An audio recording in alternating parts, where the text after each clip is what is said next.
Hello, it's Willie from the Ozarks. We're ready for our December the 12th lesson in A Course in Miracles workbook for students. And our lesson is 346 from the original edition. I just love this idea. Of course, I loved yesterday's. I love them all, but this one here is particularly meaningful to me today. Today, the peace of God envelops me, and I forget all things except His love. And that's why the peace of God is enveloping us, is because we've learned to consistently dismiss every appearance, every thought, except the one that speaks for love, the one that speaks for Christ. I forget all things except His love. Isn't that nice? Today, the peace of God envelops me, and I forget all things except His love. The prayer says, Father, I wake today with miracles correcting my perception of all things. Did we do that? Did we wake today with miracles correcting my perception of all things? Might point out, I think he gets the idea that, I think he wants us to, like, one of the first things we do in the morning is read our lesson. I know it's one of the first things I do every morning. I do spend just a moment of quiet, not with anything, just internal myself, with whatever's in my mind from yesterday or through the night. But then as soon as I get up to begin my meditation, my very first thing I like to do is to read my lesson, at least the title. What are we going to be studying today? It's like a looking forward to. Oh, today the peace of God envelops me, and I forget all things except His love. Father, I wake today with miracles correcting my perception of all things. And so begins the day I share with you, as I will share eternity, for time has stepped aside today. I do not seek the things of time, and so I will not look upon them. What I seek today transcends all laws of time and things perceived in time. Wow. What does he say? What I seek today transcends all laws of time and things perceived in time. Sounds like miracle-mindedness. What I seek today transcends all laws of time and things perceived in time. I would forget all things except your love, which is eternal. I would abide in you and know no laws except your law of love. And I would find the peace which you created for your Son, forgetting all the foolish toys I made, as I behold your glory and my own, our oneness. He wants us to not forget that we have a oneness with God that transcends time, that love that is eternal, that we can see in every brother and sister that we come in contact with or even think about. There's the love of God, another opportunity to forget all things except His love. And that will give you the peace of God. And when the evening comes today, okay, now he says here at the end, and when the evening comes today, we will remember nothing but the peace of God. For we will learn today what peace is ours when we forget all things except the peace of God. Or the peace of God's love. Whoa, even better, huh? For we will learn today what peace is ours when we forget all things except God's love. All right, it's eternal and forever and everywhere. Always, now. All right, let's take a look now in our text reading. And we're ready for section 7. Is it 7? In chapter 10, God and the Ego, Experience and Perception. Now, as you're turning there, let me tell you a little bit about this. I'm sitting out here in my winter garden, which you can't really see, but there's a bunch of onions and chives that are looking pretty nice. Maybe we'll look at those later. But I wanted to get this in the picture. Jessica and I got us a tree yesterday to put in the house, it was a little dry and was losing its leaves. You know, that's a sign that a living Christmas tree, which this is going to be, and then get planted out. I want to tell you about it, though. It's got some really cool qualities. It's an Alberta spruce, or a dwarf Alberta spruce, also known as a white spruce, Picea glauca, and this is, I think, the Conica cultivar. So Picea glauca is the white spruce. It may eventually reach 12 feet tall, and I found out the way they got these things right at the tree line. They grow in really high elevations, but they're dwarfed, and they've genetically evidently kind of come to be that way, because they won't ever get more than about 12 foot tall, and they're real slow growing. I think I read 2 to 4 inches a year. So, you know, if you want a place where you want a little small tree for a long time, and you're not, this is gonna probably go in my front yard. We'll probably just put it right there by the post or something. I don't know. It might get moved a time or two before we're doing a lot of changing around here. So who knows? But it'll get planted outside. It's got the natural Christmas tree shape, and the needles are edible, and they're usually used for tea, which I'm not sure you'd call that edible. You'd be a little hungry after drinking a glass of tea. But it did say the needles are edible, so it might be a survival type food if you're camping. The inner bark and the leaves are considered antibacterial and antifungus, and so they aid in cough and sore throat. That's pretty cool. Okay, so anyway, now let's go take a look at experience and perception. Paragraph 59. It is impossible not to believe what you see, but it is equally impossible to see what you do not believe. Well, that's a neat idea that a lot of us may have not known. He's telling us a whole lot of truths that if we sat quietly and waited, we would learn all this. But he's like giving us a quick preview. Since we're willing to sit quietly, we're going to see it anyway. But he's like giving us lots of divine truths, laws that the universe operates by. And here's one of them. It is impossible not to believe what you see, but it is equally impossible to see what you do not believe. Perceptions are built up on the basis of experience, and experience leads to beliefs. It is not until beliefs are fixed that perception stabilizes. In effect, then, what you believe you do see. That is what I meant when I said, "Blessed are ye who have not seen and still believe. For those who believe in the resurrection will see it." The resurrection is the complete triumph of Christ over the ego, not by attack, but by transcendence. Wow, look at that, would it?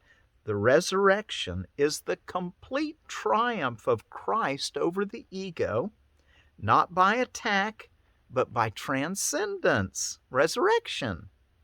For Christ does rise above the ego and all its works,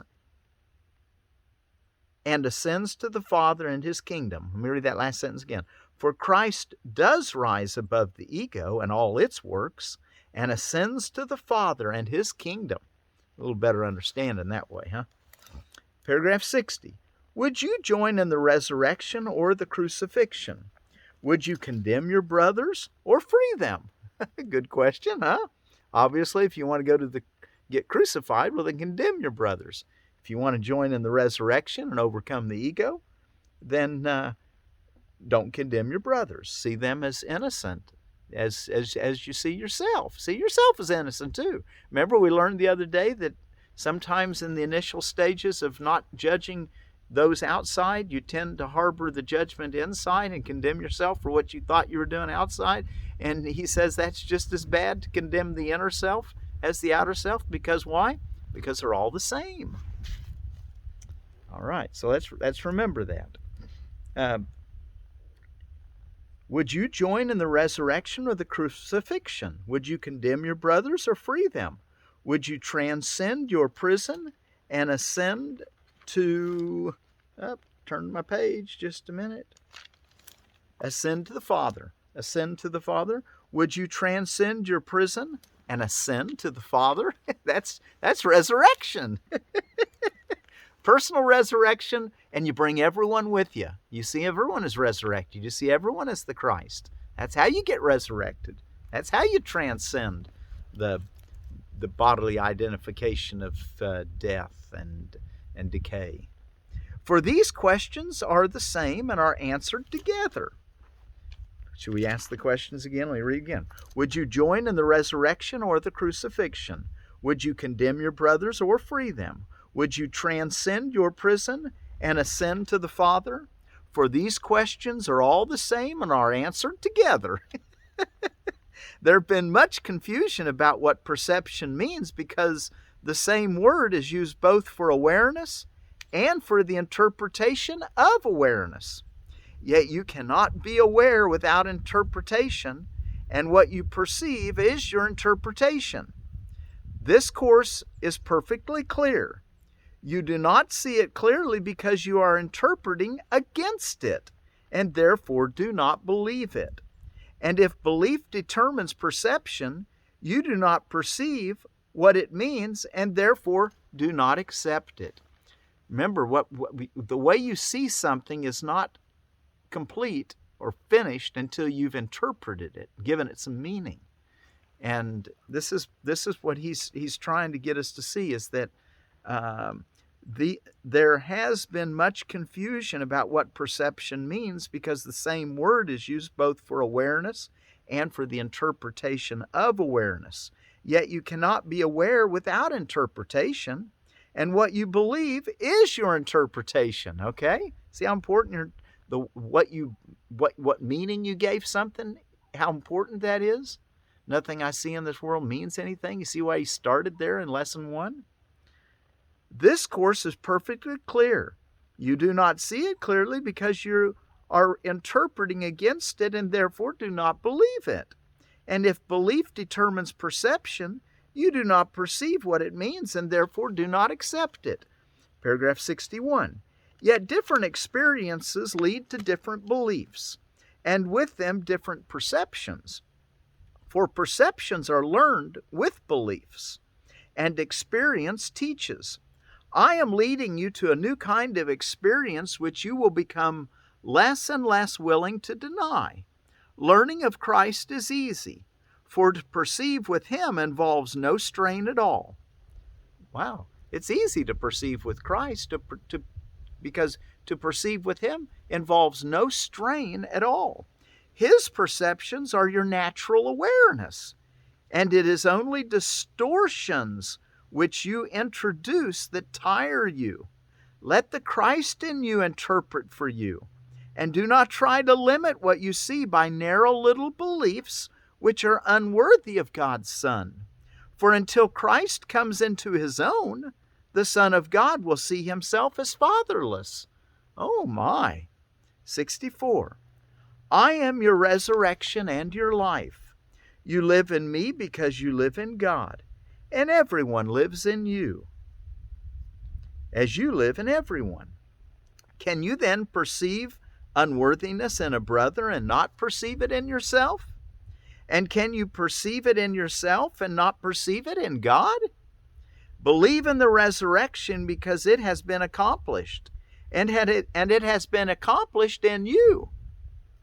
This is as true now as it will ever be, for the resurrection is the will of God, which knows no time and no exceptions.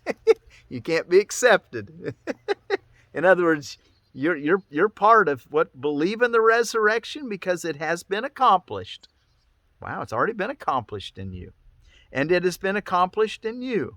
This is as true now as it will ever be, for the resurrection is the will of God, which knows no time and no exceptions, but make no exceptions yourself, or you will not perceive what has been accomplished for you.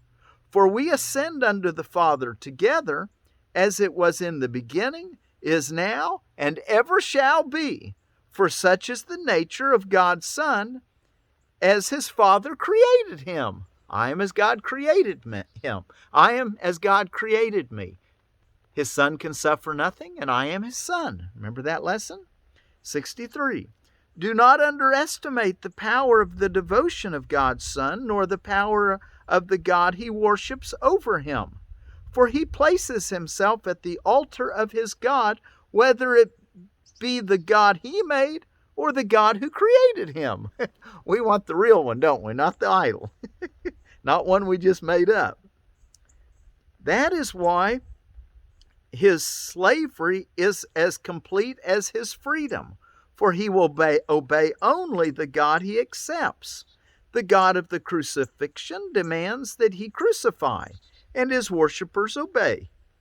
In his name they crucify themselves, believing that the power of God is born of sacrifice and pain. The God of the resurrection demands nothing, for he does not will to take away. The God of the resurrection, the true God, he demands nothing, for he does not will to take away. He only wants to extend his love that he is. He does not require obedience, for obedience implies submission. Isn't that beautiful to know? We are learning so many truths here. He does not require obedience, for obedience implies submission. He would only have you learn your own will and follow it, and not in the spirit of sacrifice and submission, but in the gladness of freedom. Wow. Follow your own will, not in the spirit, what does he say it? In the spirit of sacrifice and submission, but in the gladness of freedom. And 64, I think it'll be the last paragraph we'll read today. Resurrection must compel your allegiance gladly because it is the symbol of joy. Resurrection, let me read again. Resurrection must compel your allegiance gladly because it is the symbol of joy. Its whole compelling power lies in the fact that it represents what you want to be. The freedom to leave behind everything that hurts you and humbles you and frightens you cannot be thrust upon you, but it can be offered you through the grace of God. And you can accept it by his grace, for God is gracious to his Son, accepting him without question as his own. Who then is your own? The Father has given you all that is his, and he himself is yours with them. Your own is all of everyone in God. That's your own. Guard then in their resurrection, for otherwise you will not awaken in God, safely surrounded by what is yours forever. So we're going to see everyone is resurrected, and that's how we see our eternal abiding resurrection, transcendence, oneness with all, and with the God of love. Which brings us right back to our lesson today, which says, today the peace of God envelops me, and I forget all things except his love. And before we read our reading, What is a Miracle? I just want to bring our mention back yesterday's. I offer only miracles today, for I would have them be returned to me. So hopefully yesterday you were really devoted to the practice of forgiveness. And if the least little thing bothered you, you sat down. If sit down would work. If not, you did it walking or talking, but you made an acknowledgement to allow your thoughts to be corrected by saying, I don't know what to believe. I don't know what to think. I need God's light right now. And that's forgiveness. Giving up what comes before you and letting God give you a miracle, which is a new perception, where everyone's holy and transcendent, we're finding out also. Resurrected. What is a miracle?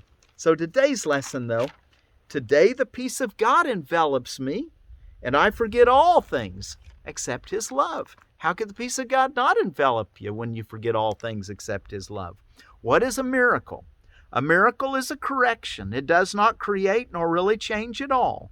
It merely looks on devastation and reminds the mind that what it sees is false. It undoes error, but does not attempt to go beyond perception, nor exceed the function of forgiveness. Thus it stays within time's limits, yet it paves the way for the return of timelessness and love's awakening. For fear must slip away under the gentle remedy it brings. A miracle contains the gift of grace, for it is given and received as one, and thus it illustrates the law of truth the world does not obey because it fails entirely to understand its ways. A miracle inverts perception, which was upside down before, and thus it ends the strange distortions that were manifest. Now is perception open to the truth. Now is forgiveness seen as justified. Forgiveness is the home of miracles. The eyes of Christ deliver them to all they look upon in mercy and in love. Perception stands corrected in His sight, and what was meant to curse has come to bless. Each lily of forgiveness offers all the world the silent miracle of love, and each is laid before the Word of God upon the universal altar to Creator and creation in the light of perfect purity and endless joy.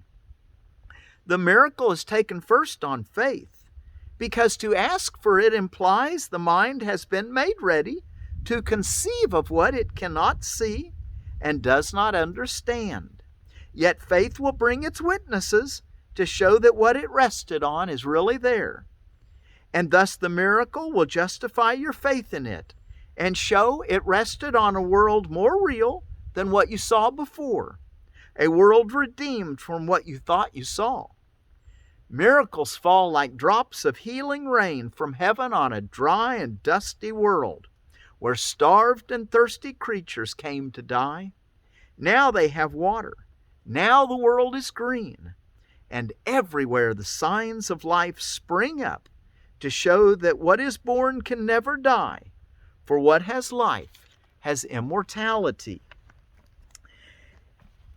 And lesson 346, today the peace of God envelops me, and I forget all things except His love. Father, I wake today with miracles correcting my perception of all things. And so begins the day I share with you as I will share eternity, for time has stepped aside today. I do not seek the things of time, and so I will not look upon them. What I seek today transcends all of time and things perceived in time. I would forget all things except your love. I would abide in you and know no laws except your law of love. And I would find the peace which you created for your Son, forgetting all the foolish toys I made, as I behold your glory and my own. What a beautiful prayer. Today the peace of God envelops me, and I forget all things except His love. And when the evening comes today, we will remember nothing but the peace of God.